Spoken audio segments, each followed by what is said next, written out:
Today, 1 out of 5 veterans who have served in Iraq or Afghanistan suffer from post-traumatic stress disorder. What is it like living with PTSD, and how can it affect the life of a veteran? I'm Rana Kamal. This is Our Issues, Twin Cities.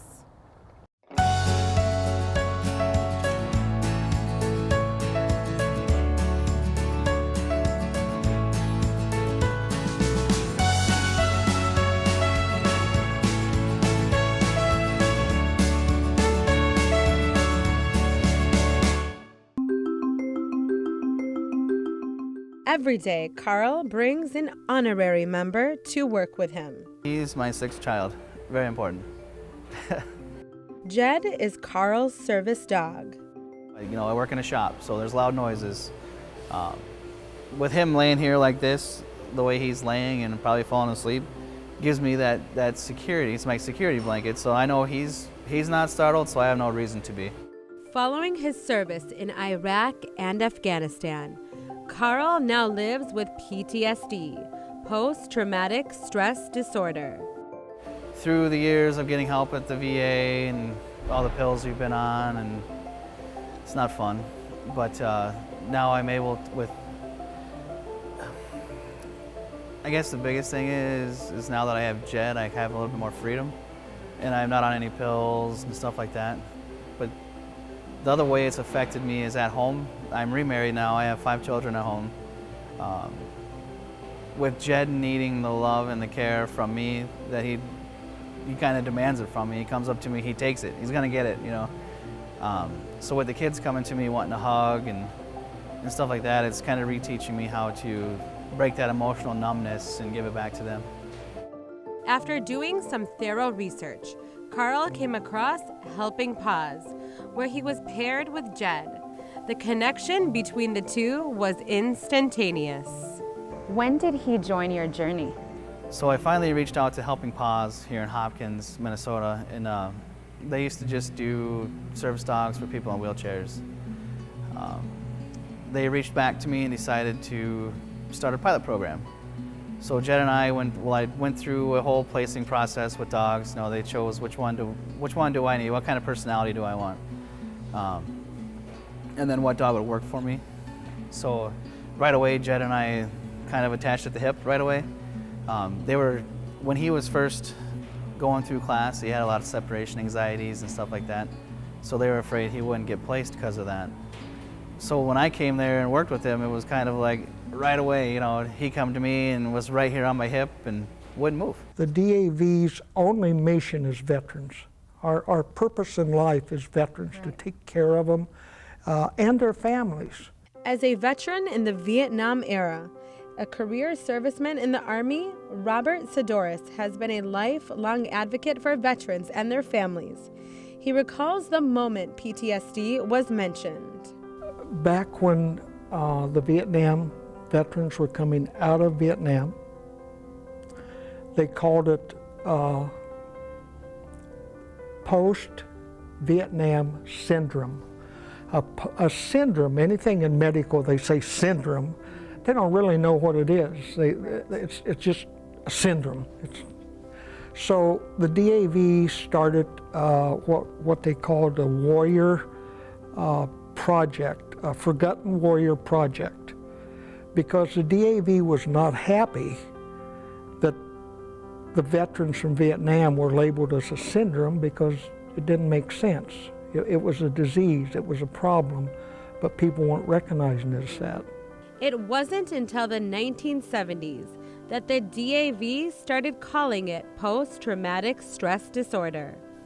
In fact, after it was first officially recognized as a mental health condition a decade later, 70 posts were set up to help treat veterans and their families suffering from PTSD. Shortly after, the VA jumped aboard. Today, there are over 320 veteran centers across the nation. How does it impact a veteran's life? One thing it does is shrinks the brain.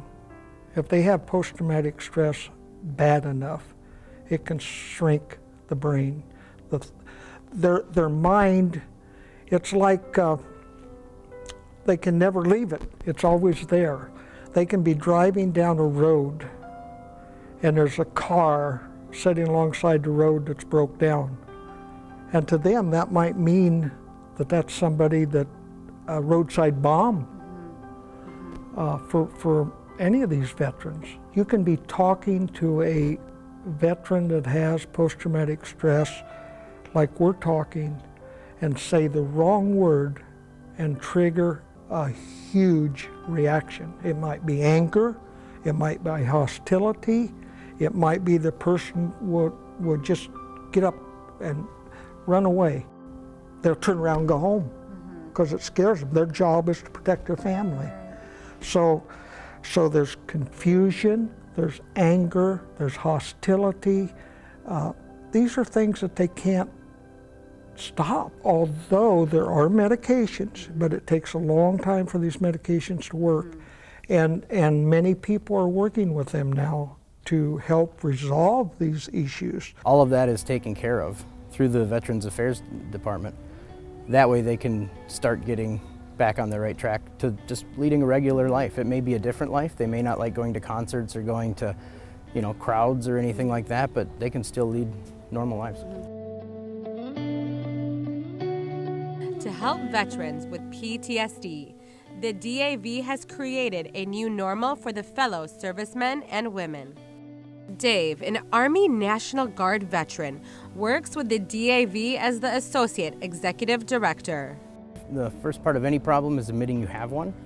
And so by somebody coming forward and saying, I think that I have PTSD and it's from service, we're then able again with those service officers to help them link that to their service so that they can get the mental health that they need.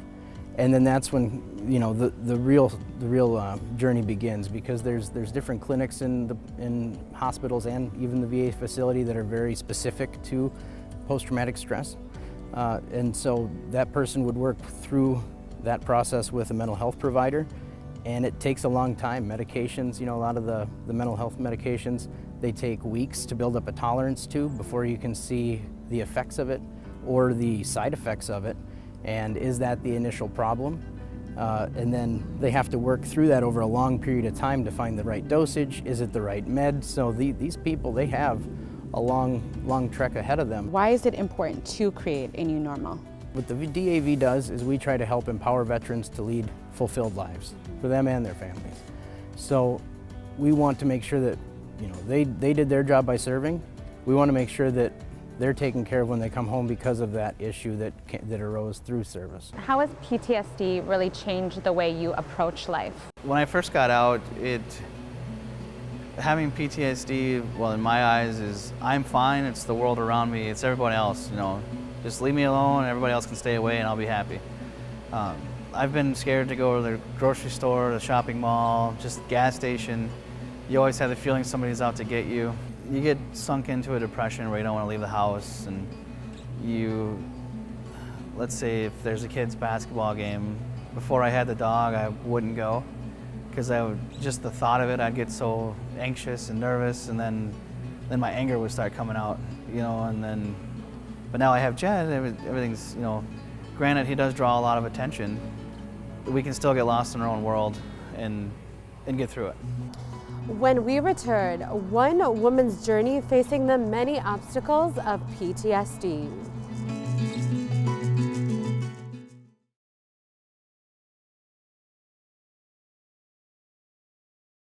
According to Pentagon figures, today there are over 200,000 women serving in the active duty Army. As the woman's role is constantly changing in the military, the VA reports 11% of veterans from Iraq and Afghanistan are women.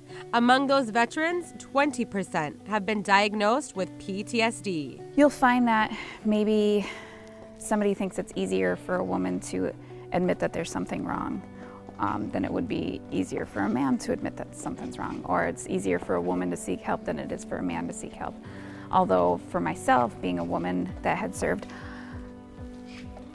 I think I had maybe just as difficult of a time seeking help. It took me probably 4 or 5 years to admit, okay, yeah, I finally need to do something about this. For Tiffany, joining the military never crossed her mind. I was going to college after high school. I was 19 years old, and my girlfriend from school had asked me if I wanted to go to the recruiter's office with her, and I'm like, yeah, sure, I'll go. She's like, we should join the Army. I'm like, yeah, sure, I'll join the Army. And the next day we went to the recruiter's office, and 3 weeks later I was in basic training. From that moment, her life changed dramatically. After the attacks on 9/11, Tiffany deployed to Iraq for a year. What was it like being a woman in the Army? Well, I chose an MOS that was predominantly male. I was an MP, so that's very male dominant in that MOS. So I had what might be a different experience than other females. When we deployed, I slept in a tent with men, or we had these box showers when we were deployed, and you could see over the top of them and you could see over the bottom of them. It's like a bathroom stall door kind of in between. So you were kind of showering with men, or you very likely, especially on deployment, go into the bathroom in front of men. It was different since I was always around men, but I also, I grew up in a family with 5 brothers, and so I was comfortable around guys, and it made it easy to have that bond with them and become friends with them, and then I'll be more comfortable with them. To be able to be more comfortable with them, did you feel like that empowered you? I did, in a way, because when we would go out on missions and interact with the locals in Iraq, it was not common for them to see a woman, without, dressed fully in black and to have their face covered. So they were taken back by it. So if they saw a soldier, a female, with a gun in their face telling them what to do, it wasn't very kosher with them. But when they would see my guys backing me up, saying, yeah, she told you to do it, you're gonna do it, it was, it helped the situation. Tiffany's return home was a bless, but quickly she felt the changes and the challenges of going from active duty in a war zone to once again being a civilian on her own turf. The way I would respond to something, because you're in such an authoritative position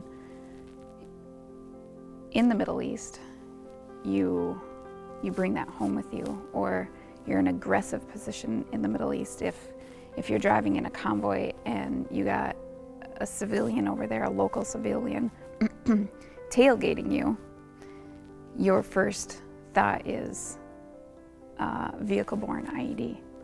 You don't want them that close to you.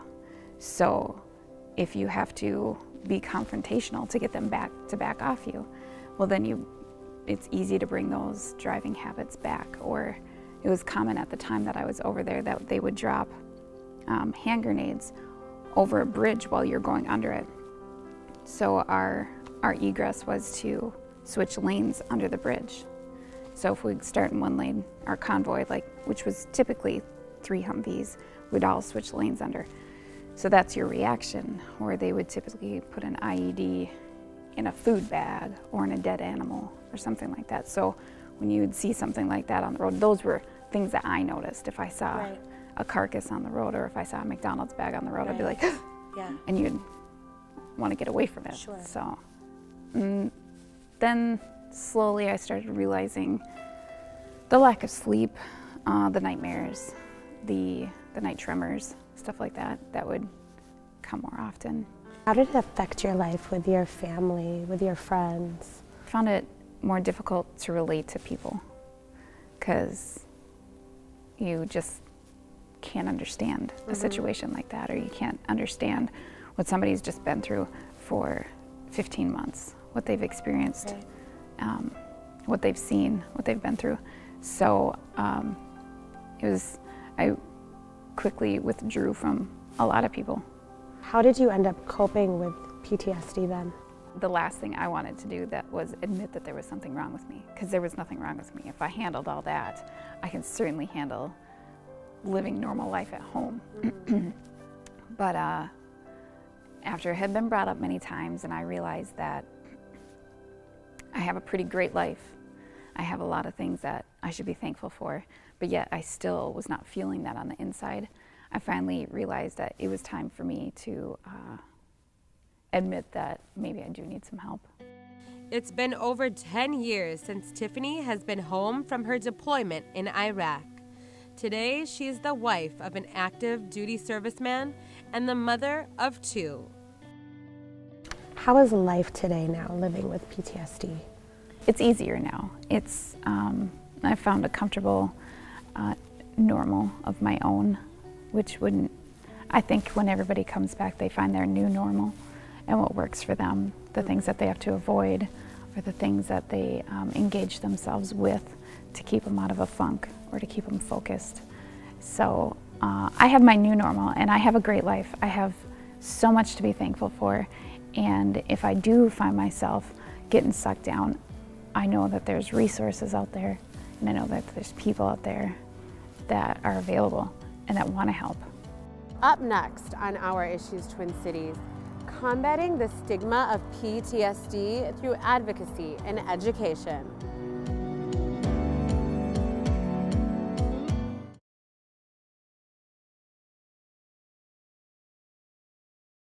Till today, many veterans experience stigma from post-traumatic stress disorder, which can affect every facet of a veteran's life. It's school, it's their job, it's their religion, it's their community, their home life, their children's life. They have to take care of, everything is affected by it because it changes the way that your mind processes things and the way that you think about things. So that's the biggest thing to consider when thinking of PTSD. Because of stigma, many veterans go undiagnosed. That's why organizations like the DAV and the VA are working hard to provide resources for veterans suffering from PTSD. I think our veterans have more and more ability to seek treatment today than they've ever had when it comes to post-traumatic stress. But again, the Vietnam veterans, it's hard to help them. They don't want help. Maybe the person will be homeless. Maybe they'll say, you know, I don't want anything to do with society. Look what society did to me. I come back from the war and they throw things at me. They throw eggs at me, they cuss me, they say my uniform, they call me a baby killer. I don't want anything to do with society, so I'm just going to go hide. What's changed today is the public welcomes our veterans back with open arms, and they thank them for their service. They're treated like warriors. They're treated like folks that have went and they fought for our country. They're not treated like baby killers. They're not treated like the uniform's a bad thing. According to the U.S. Department of Veteran Affairs, almost 60% of Vietnam veterans reported receiving outpatient health care in the last 6 months for physical conditions. Of those, 37% received care with the VA. Today, veterans are provided with an abundant amount of services to combat post-traumatic stress disorder. Recently, the Minnesota State Department of Health okayed medical marijuana for veterans with PTSD. Do you think that this will be another important venue to help veterans with PTSD cope? It's really new. Yes, And I think until we see what happens as time goes on, then I could answer that question. But right now, for me to say, yes, it'll take care of them, Sure. I don't know that. Yes. I won't know it, we won't know it until enough veterans have used the medical marijuana as help to know what the true answer is. But perhaps one of the oldest and most important avenues to help veterans with PTSD is through education and advocacy. What do you want others to know and understand about PTSD? The biggest thing to remember is that it's not a weakness. It's actually a sign of strength to say, okay, yeah, maybe there is something that could use a little work, and to reach out to somebody or to just go in and do something about it. That's probably the first thing. The second thing is, even when you're down and you're in the dark and you feel alone, There's so many people out there. You're not alone. Whatever you're feeling, somebody else has felt it too. Somebody else understands what you're feeling. Somebody else has crawled out of that dark and been able to get their life back together. However bad you're feeling, you're not alone. Some people see it as, hey, it's all in your head, get over it. Well, it's not that easy. You know, when you live something so traumatic and your brain's, you know, you relive it every day. It's the other thing too for veterans, it's really hard for them to ask for help. So for me with PTSD is if you see someone struggling and you know, hey, they might not admit that they have PTSD, but you know something's wrong, encourage them to get help, or reach out to help. You know, there's multiple programs that can help them. So it's not fun to live with or deal with. Since being paired with his dog Jed 2 years ago, Carl has teamed up with Helping Paws to give other veterans a working pal. I'm on the board of directors now for Helping Paws. There's about, I want to say on it, I think there's 16 veterans now that are placed with service dogs after Jed and I graduated. How important, Carl, is it for you to help others who are living with PTSD? Very important. I mean, there's 22 veterans that commit suicide per day. And the thought of the little stuff that I do doesn't feel like much, but you are helping another veteran and it makes you feel good that you might have saved someone's life or, you know, stopped someone from committing suicide or stuff like that. So it's very important and love to keep going, you know. If you are a veteran suffering from PTSD or would simply like to lend a helping hand to the men and women who've served us, please go to davmn.org for more information. Thank you for joining me this week on Our Issues Twin Cities. I'm Rana Kamal. See you next time.